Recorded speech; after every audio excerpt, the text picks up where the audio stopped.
Hi friends, welcome to the quick plant guides in which you learn how to care for your new favorite plant in just 3 minutes. Let's talk about the N'Joy Pothos. This is one of the most popular pothos varieties that is in the market now and is one of my favorites.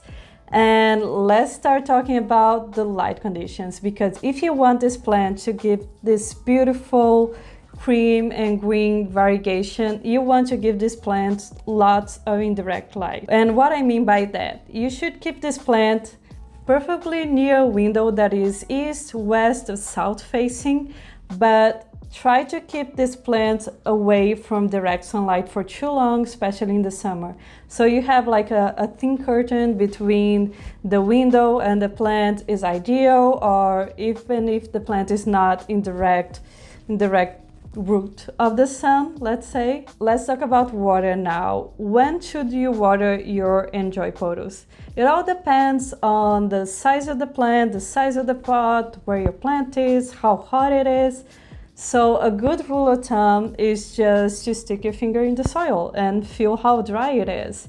You want to let like 2/3 of the soil to dry before watering your plant. So if you get your finger and stick in there like up until the second knuckle and you still feel that the soil is moist, hold on and don't water it yet. Just wait for it to get really dry. Don't be afraid. And then you can get your plant and give it a good drink, even under the running water in the tap. And if your pot has drainage holes, your plant will be just fine and you'll be super happy. And let's talk about soil now and repotting. When does this plant need repotting? The answer is when the roots are coming out of the bottom of the pot. That's a sign that the plant is outgrowing the pot. So you may want to repot the plant to a pot that is 1 or 2 inches bigger than the original pot.